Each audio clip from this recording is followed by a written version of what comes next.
बिस्मिल्लाहिर्रहमानिर्रहीम। स्टूडेंट अस्सलाम वालेकुम। क्वेश्चन नंबर 8 है जी, रिव्यू एक्सरसाइज 3 का। इसमें कहते हैं जी consider the set of P, यानी एक सेट पी है जिसमें लिखा हुआ है कि x such that x is equal to 5m, यानी एक्स जो है वो 5m के बराबर है। ये एक फंक्शन दिया हुआ है और m क्या है, m नेचुरल नंबर है, 1 2 3 इस तरह सो ऑन। अब इसमें लिमिट नहीं बताई हुई, ठीक है। इसी तरह एक सेट क्यू है जिसमें x is equal to 2m, ये भी एक फंक्शन दिया हुआ है, इधर 5m के बराबर है, इधर 2m के बराबर है, और इसमें भी m जो है वो नेचुरल नंबर ही है और लिमिट इधर भी नहीं है, ठीक है। ये दो जो सेट हैं, पहले हम इनको टेबुलर फॉर्म में लिखेंगे, उसके बाद इनका क्या करना है, फाइंड हमने क्या करना है, इंटरसेक्शन करना है। तो आसान क्वेश्चन है जी। पहले हम इसको ज़रा पी सेट को लिखते हैं कि पी सेट है क्या। चलें मैं यहाँ पे ना पी सेट पहले बनाता हूँ। अब पी सेट को फाइंड करने के लिए हमें x is equal to 5m, यानी इस फंक्शन से निकलना है। तो चलें 5m एक फंक्शन है, m जो है वो नेचुरल नंबर है और उसकी लिमिट को नहीं। तो मैं बारी बारी इसमें नेचुरल नंबर रख के ना इसको सॉल्व करता हूँ। पहले मैं 1 रखता हूँ तो ये आ जाएगा 5, 5 1 जार 5। फिर मैं रखता हूँ जी, अब हम 5m, तो m की जगह पर हम रखते हैं 2, ये आ जाएगा 10। फिर 5m, m की जगह पे रखे 3, ये आएगा 15, ठीक है जी। तो इसके बाद 5m, m की जगह मैं रखता हूँ 4, क्योंकि नेचुरल नंबर 1 2 3 4 इस तरह कंटिन्यू होते हैं, तो ये आ जाएगा 20। तो चलें p में मैं ये लिख देता हूँ क्योंकि इसकी अब लिमिट है को नहीं।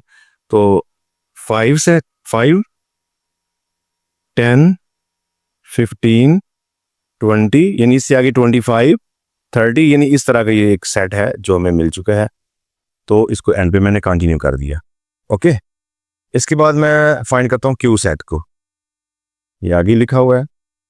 इसमें हमारे पास जो फंक्शन है वो है 2m, और इसमें भी m नेचुरल नंबर है और इसमें भी लिमिट नहीं है। तो हम यहाँ पर अब जो है वो 2m से कर लेते हैं। चले, अगर मैं लिखूं 2m और m एक नेचुरल नंबर यानी 1 से स्टार्ट हो रहा है, तो 2 1 जार 2। फिर मैं लिखता हूँ जी सॉरी जी, अब मैं लिखता हूँ 2m और m जो है वो 2 है, तो ये क्या आ जाएगा 4।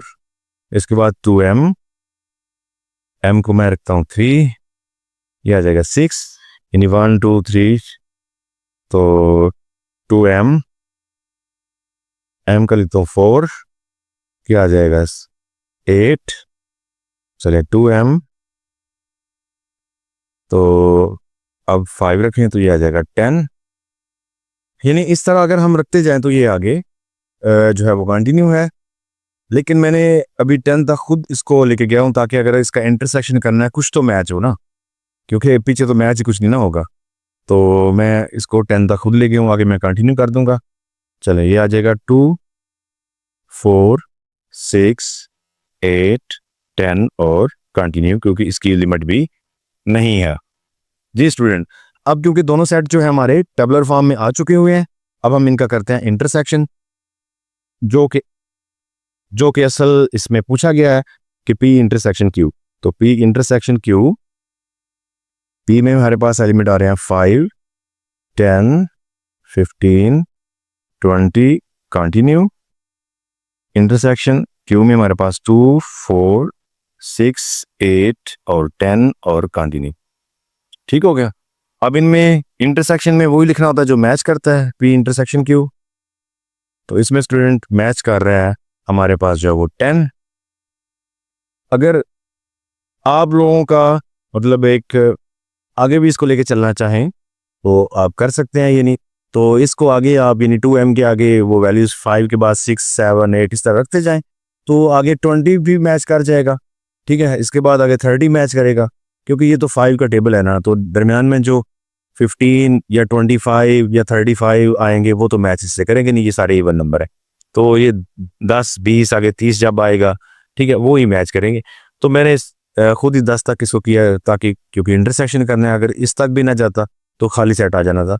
अब जो है वो 10 मैच करता है, लेकिन अगर आप आगे लेके जाते हैं तो इसमें 20 30 40, 50 इस तरह के मैच करेंगे। ओके जी, रिव्यू एक्सरसाइज हम 3 कर रहे हैं।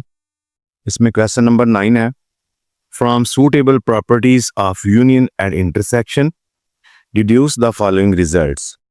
यानी जो मुतलका प्रॉपर्टीज हैं यूनियन से रिलेटेड और इंटरसेक्शन से रिलेटेड, जिसमें एसोसिएटिव है, कम्यूटेटिव प्रॉपर्टी है, मुख्तलिफ प्रॉपर्टीज है, ठीक है, डिस्ट्रीब्यूटिव प्रॉपर्टीज हैं, तो उनको यूज करते हुए, ठीक है, इनको क्या करें, इनको प्रूव करना है हमने। डिड्यूस द फॉलोइंग मतलब कि इनको साबित कर दें, प्रूव कर दें, ठीक है, इनका रिजल्ट अक्स करें कि क्या वाकई ऐसे है, ये इक्वल है कि नहीं है।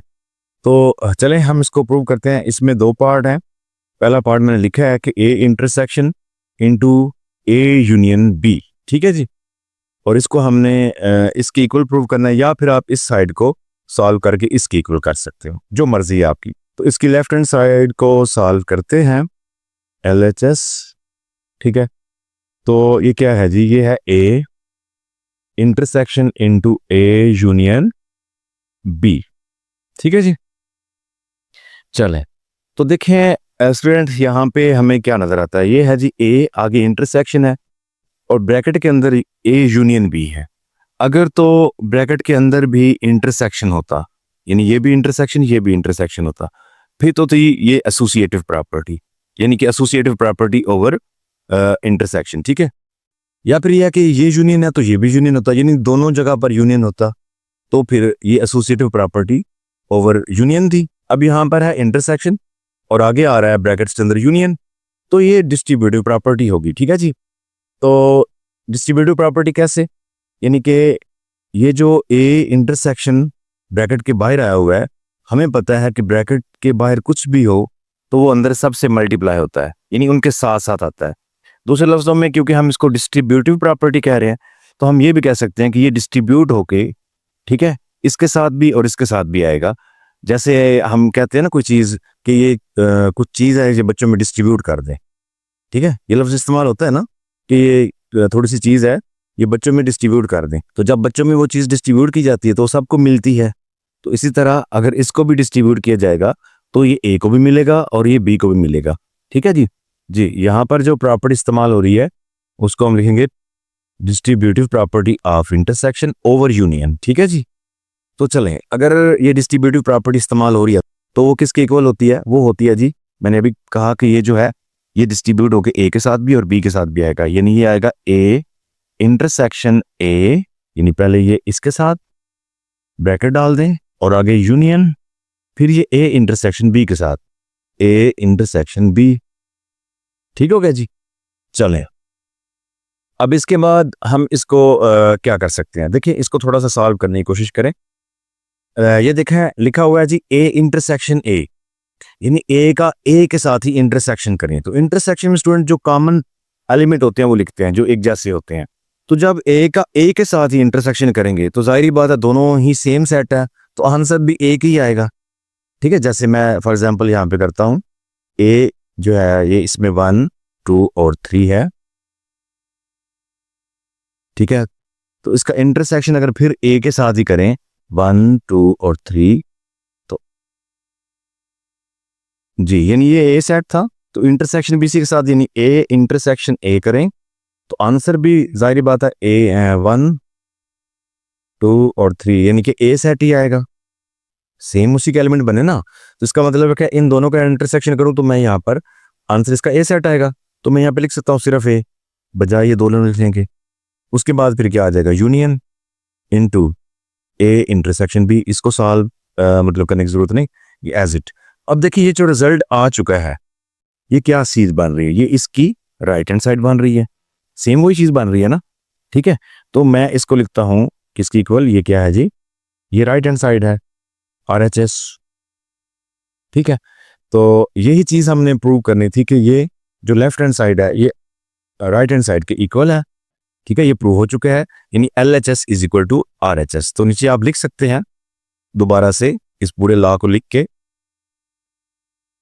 यानी A intersection into A union B is equal to A union into A intersection B, यानी कि LHS is equal to RHS। जी स्टूडेंट, पार्ट नंबर 2 है कि A union into A intersection B is equal to A intersection into A union B. तो इसको भी हम prove करेंगे। जी स्टूडेंट, इसका मैं LHS करता हूँ पहले, लेफ्ट हैंड साइड।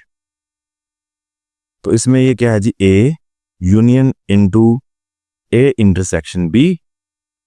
तो स्टूडेंट, जैसा कि अभी हमने इसके पहले पार्ट में, क्वेश्चन नंबर 9 के पहले पार्ट में भी हमने देखा, जिसमें यूनियन और इंटरसेक्शन दोनों आ रही हों तो ये डिस्ट्रीब्यूटिव है। ठीक है, उसमें भी ये डिस्ट्रीब्यूटिव प्रॉपर्टी थी, इसमें भी डिस्ट्रीब्यूटिव है, लेकिन फ़र्क ये है कि उसमें पहले इंटरसेक्शन था और अंदर यूनियन था। अब इधर पहले यूनियन है और अंदर इंटरसेक्शन है। तो बात वही है कि ये कौन सी प्रॉपर्टी इस्तेमाल हो रही है जी, ये प्रॉपर्टी इस्तेमाल हो रही है डिस्ट्रीब्यूटिव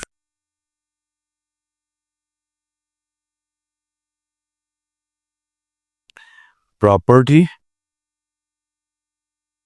ठीक है, ऑफ, अब क्योंकि पहले यूनियन है तो यूनियन आएगा, ओवर इंटरसेक्शन, ओवर क्योंकि बाद में इंटरसेक्शन आ रहा है। ठीक है जी, चलिए जी, ये प्रॉपर्टी इस्तेमाल हो रही है। तो ये प्रॉपर्टी किसके इक्वल होती है? तो हमने पढ़ा कि ये जो ब्रैकेट के बाहर जो भी है ये डिस्ट्रीब्यूट होके इससे भी मिलेगा, इससे भी मिलेगा, यानी दोनों को हिस्सा मिलेगा इसका। तो चले हम लिखते हैं जी ए यूनियन ए ब्रैकेट, ठीक है। तो उसके बाद दरम्यान में क्या है, इंटरसेक्शन, फिर ये ए यूनियन इसको भी बी के साथ भी, यानी ए यूनियन बी ब्रैकेट। ठीक हो गया जी। तो चले बिल्कुल इसी तरह अब हम इस हिस्से को नहीं सॉल्व करेंगे, इसको देखें। तो इसको सॉल्व करें तो क्या आता है, ए का ए के साथ यूनियन करें। ठीक है, जैसे पहले इंटरसेक्शन किया तो सेम ए ही आया था, तो अब ए का ए से यूनियन करें तब भी ए ही आएगा, क्योंकि जो ए के एलिमेंट्स हैं वही इस ए के हैं। तो दोनों को यूनियन करने से दोनों के एलिमेंट्स लिखे जाएंगे, लेकिन हमें डबल तो करना नहीं होता, एक दफे लिखेंगे ना, तो सेम यही आ जाएगा। यानी जैसे मैं कहता हूँ ए के एलिमेंट्स 1 2 3 ये हैं, तो मैं यूनियन अगर इसी के साथ ही कर दूं 1 2 3, ठीक है, यानी ए यूनियन ए कर दूं, तो ए यूनियन ए क्या आएगा जी, तो दोनों के जो लिखेंगे, लेकिन डबल नहीं करना, 1 2 और 3, तो ये आंसर आएगा जो कि ए सेट ही है।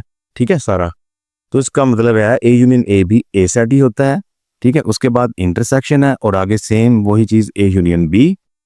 तो हम देखें तो हमारी राइट हैंड साइड बिल्कुल यही है जो ये बन चुकी है, इट्स मीन कि ये राइट हैंड साइड है। ठीक है, तो ये प्रूव हो चुका, लिहाजा हम यहाँ पे लिख सकते हैं कि A union into A intersection B is equal to A intersection into A union B, यानी कि LHS is equal to RHS। जी स्टूडेंट, तो इस तरीके से ये क्वेश्चन नंबर 9 के दोनों पार्ट सॉल्व हो गए हैं। अब हम चलते हैं नेक्स्ट क्वेश्चन की तरफ।